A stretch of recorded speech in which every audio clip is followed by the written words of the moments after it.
warahmatullahi wabarakatuh. Innal hamdalillah nahmaduhu wa nasta'inuhu wa nastahdihi wa na'udzu bihi min shururi anfusina wa sayyiati a'malina.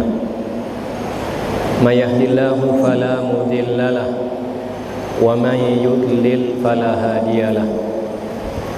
Asyhadu an la ilaha illallah wahdahu la syarika lah wa asyhadu anna Muhammadan abduhu wa rasuluh. Amma ba'd, yaqulu jalla wa ala fi kitabihil aziz, a'udzu billahi minasy syaithanir rajim. Wadhkur ibadana Ibrahim wa Ishaq wa Yaqub ulil aidi wal absar inna akhlasnahum bi khalisatin dzikrad dar wa innahum indana laminal mustafainal akhyar. Ingatlah olehmu tentang hamba-hamba kami. Allah berpesan kepada nabinya untuk mengingat nabi-nabi istimewa Ibrahim, Ishaq dan Yaqub. Mereka adalah orang-orang yang mempunyai kekuatan dan pemahaman yang dalam. Ulil aidi wal absar. Inna akhlasnahum, kami mensucikan mereka dengan akhlak yang tinggi sehingga mereka menyeru manusia kepada kampung akhirat. Sesungguhnya mereka di sisi kami adalah hamba-hamba pilihan terbaik. Surat Shad, surat 38 ayat 45 sampai 47.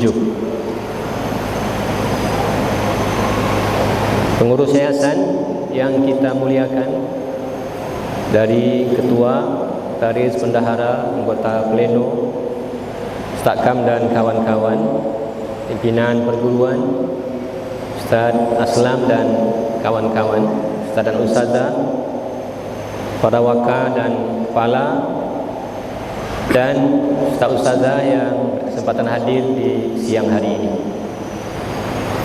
Puji syukur kepada Allah atas segala karunia-Nya. Allah tidak berhenti mengucuri kita banyak nikmat. Siang dan malam, pagi dan petang, nikmat Allah itu terus turun menghampiri kita. Walaupun tidak jarang, siang dan malam, pagi dan petang, tidak ada amal kita yang naik ke langit karena kesalahan dan maksiat yang kita lakukan. Karena itu kita memohon kepada Allah agar dibantu untuk pandai menyempurnakan rasa syukur sehingga kita ditambahi oleh Allah nikmat-nikmat lainnya. Salawat dan salam kita doakan semoga tercurah pada Rasulullah Nabi kita Muhammad sallallahu alaihi wasallam, teladan utama kita dalam segala keutamaan. Semoga Allah mudahkan kita mengikuti petunjuk dan bimbingan Rasulnya dan kelak dikumpulkan bersama beliau di dalam surga. Amin ya rabbal alamin. Pertama, saya ingin sampaikan salam dari anak-anak. Jadi anak-anak titip salam kepada ustaz-ustazah. Alhamdulillah, dalam perjalanan selama 2 pekan, anak berkesempatan bertemu dengan anak-anak kita, baik yang sedang studi di Mesir ataupun yang di Saudi. Alhamdulillah, di Mesir itu ada sekitar 100 orang alumni kita yang sekarang sedang belajar, baik S1 ataupun S2. Alhamdulillah, dengan segala aktivitas positifnya. Sebagian ikut kajian-kajian para ulama, dan ada anak kita yang InsyaAllah jadi keadaan Ustaz April sudah hafal qiraat Asyarah Ustaz April. Alhamdulillah, ada alumni kita sudah hafal qiraat asyarah, 10 qiraat. Ada yang sudah menyelesaikan 4 qiraat, masuk insyaallah ke qiraat yang kelima. Kita doakan semoga Allah memberi keberkahan dan kemudahan kepada mereka semua. Ustazah, dalam ayat yang tadi kita bacakan itu dalam surat Shad. Surat Shad itu surat kategori Makkiyah. Di antara ciri surat Makkiyah itu adalah adanya kisah-kisah terdahulu, cerita-cerita Nabi, baik sebagai hiburan bagi Nabi jika berhadapan dengan hal yang tidak mengenakkan. Sebenarnya orang-orang sebelum beliau, nabi-nabi sebelum beliau juga merasakan hal yang sama. Jika ada keunggulan-keunggulan pada nabi-nabi sebelumnya, maka Nabi juga bisa mengambil pelajaran ibrah dari nabi-nabi sebelumnya. Ada 2 hal yang Allah ingatkan kepada kita. Ketika ujungnya Allah katakan wa innahum laminal mustafainal akhyar. Mereka Ibrahim, Ishak dan Yakub di sisi kami adalah hamba-hamba pilihan terbaik. Siapa yang tidak ingin menjadi pilihan? Di sekolah jadi guru terbaik, jadi karyawan terbaik, jadi murid terbaik, di kantor juga begitu, pasti menggembirakan. Dan tidak ada pilihan keutamaan terbaik kecuali ketika Allah mengatakan mereka adalah hamba-hamba pilihan terbaik di sisi kami. Kenapa mereka terbaik? Kata Allah, mereka punya 2 hal. Maka Nabi mengambil ibrah ini, kita juga ambil pelajaran ini. Apa yang mereka punya? Ulil aidi wal absar. Mereka punya kekuatan dan punya basirah, pemahaman yang mendalam. Apa maknanya? Pemahaman tentang kebenaran. Ketika orang-orang tersesat, mereka tidak tersesat. Ketika orang-orang hidup dalam kegelapan, mereka hidup dalam kondisi terang benderang. Ketika orang-orang hidup dalam keadaan bingung, mereka tidak dalam keadaan bingung dan tersesat. Mereka mengetahui kebenaran. Mereka punya basirah. Yang pertama, atau dalam ayat tadi Allah sebutkan yang pertama, mereka punya al-aidi. Apa itu? Kekuatan. Ketika menafsirkan ayat ini, Ibnu Qayyim mengatakan ada 2 hal yang dibutuhkan oleh manusia dalam ayat ini. Yang pertama, kata beliau, adalah memahami kebenaran. Dan yang kedua adalah kekuatan untuk mengeksekusi kebenaran. Ada orang punya semangat luar biasa tapi tidak punya pemahaman. Maka dia main pa ke kiri, main pa ke kanan. Nanti dia ngomel, nanti dia ngoceh. Dia pengen, tetapi dia tidak punya pemahaman.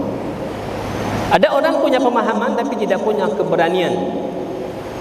Sehingga ketika dia tahu tentang kebenaran, maka kebenaran itu hanya menjadi miliknya, tidak tersampaikan, tidak tereksekusi.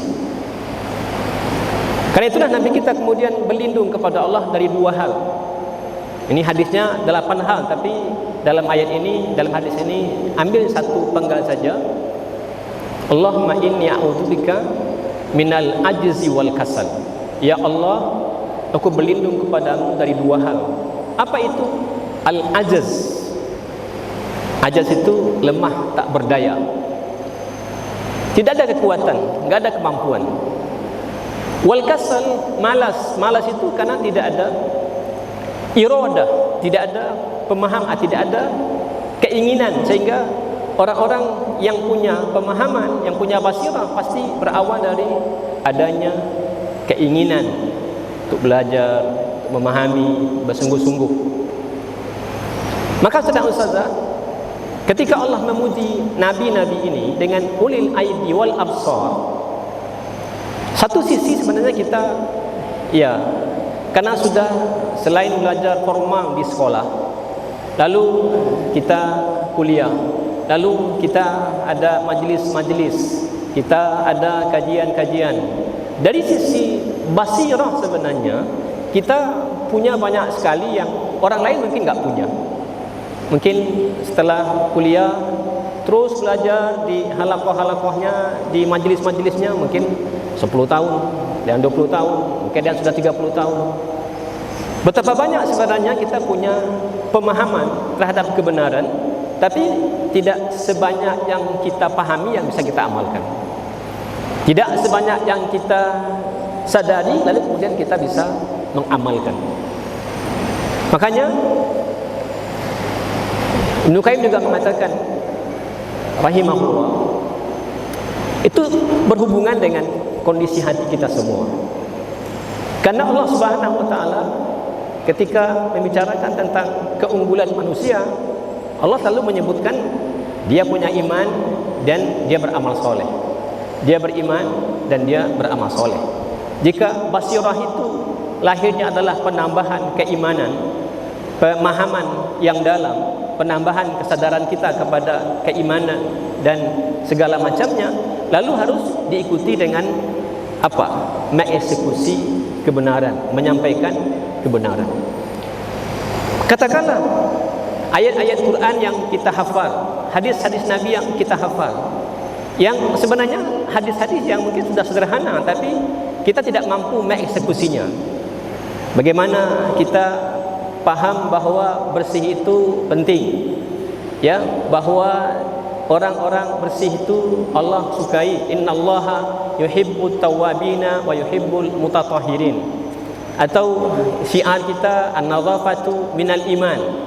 Betapa banyak kajian-kajian seperti ini sebenarnya yang ada di kepala kita, di benak kita, tapi berapa kita yang kalau melihat sampah sederhana umpamanya, ya, yang kemudian mengatakan ini harus diletakkan pada tempatnya. Betapa banyak kita yang sebenarnya tahu bahwa kata-kata itu akan dihisap oleh Allah Subhanahu wa taala. Tapi betapa kita kemudian mudah menyampaikan kata-kata yang sebenarnya kata-kata itu bahkan mungkin berbahaya untuk kita di masa depan, bahkan sampai ke alam akhirat. Itulah kenapa kemudian ketika sahabat bertanya kepada Nabi alaihi salatu wassalam, "Ya Rasulullah, apakah kita akan dihisap dengan kata-kata kita?" Kata Nabi, "Ya, gimana kamu wahai Mu'adz? Ibumu pasti berduka dengan kehilanganmu. Bukankah nanti ada usus-usus manusia yang digeret, ya, lalu wajah manusia disungkurkan ke neraka pada hari kiamat. Di neraka illa hasaidu alsinatihim, melainkan itu adalah buah dari kata-katanya." Kita tahu, tapi kadang-kadang tidak mudah bagi kita untuk mengamalkan. Maka semakin berat, semakin besar peran kita, maka semakin beratlah tanggung jawabnya. Karena orang yang hanya dia personal, tidak ada amanah, maka yang akan dituntut dari dia hanya apa yang dia kerjakan saja. Tapi ketika dia punya amanah dan punya tanggung jawab lebih besar, maka dia berkewajiban menyampaikannya kepada orang lainnya. Maka dia disebut sebagai ulil aidi wal absar. Jangan sampai kita menjadi orang yang ajas, enggak mampu, enggak berdaya, enggak bisa, padahal sebenarnya mampu. Jangan sampai kita kemudian enggak tahu, padahal di SMP, di SMA, di kuliah, di halaqah-halaqah, di UPA, semua sudah kita pahami, tapi kemudian tidak bisa tereksekusi. Maka itu bergantung pada kondisi hati, kata beliau rahimahullah. Sesungguhnya hati-hati manusia itu tidak akan pernah sampai kepada keinginannya kecuali ketika dia berhubungan dengan Tuhannya. Dan hati-hati manusia tidak akan pernah berhubungan dengan Tuhannya kecuali ketika dia sahihah salimah, ketika dia bersih dan dia sehat. Wala takunu sahihah salimah, hati-hati itu tidak akan pernah bersih dan sehat, kata beliau, kecuali ketika sudah dibuang penyakit yang ada di dalamnya. Dan sehatnya hati itu adalah ketika penyakit itu sudah dibuang, maka dia kemudian sehatnya. Jadi sehatnya hati adalah ketika penyakit itu sudah dibuang. Hal itu tidak akan terjadi, kata beliau, kecuali hawa nafsu sudah dibuang. Apa hawa nafsu itu? Kecenderungan kepada yang buruk, itu namanya hawa nafsu. Orang tidak mungkin hidup tanpa nafsu. Tapi kita mengontrol nafsu. Tapi hawa nafsu itu kecenderungan kepada yang buruk.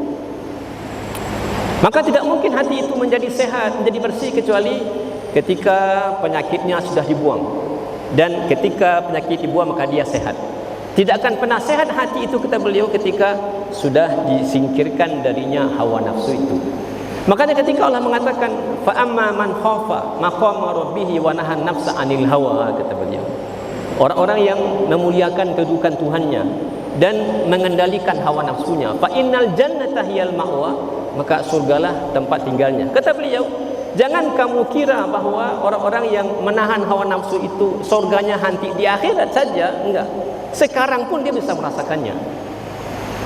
Jadi nikmat bersih hati itu surga yang ya enggak bisa tentu kita bandingkan surga akhirat itu dengan surga dunia. Tapi orang yang ketika mengendalikan hawa nafsunya nanti dia di akhiratnya akan sangat senang. Sebenarnya begitu juga lah posisi orang yang ketika mengendalikan hawa nafsunya sekarang di dunia. Jangan kamu kira, kata beliau, ketika Allah mengatakan innal abrara lafi na'im wa innal fujjara lafi jahim. Orang-orang yang lakukan kebaikan itu dia punya basirah lalu lakukan kebaikan. Jangan kamu kira mereka dapat nikmat itu nanti hanya di surga. Di dunia pun dia akan dapatkan. Wa innal fujjara lafi jahim. Jangan kamu kira orang-orang yang berdosa, lakukan keburukan, kejahatan, maksiat, mereka hanya akan menderita di akhirat. Tidak, di dunia pun, kata beliau, mereka menderita. Apakah ada yang lebih menderita siksaan, ya, melebihi perasaan takut, kecemasan, kekhawatiran? Enggak ada.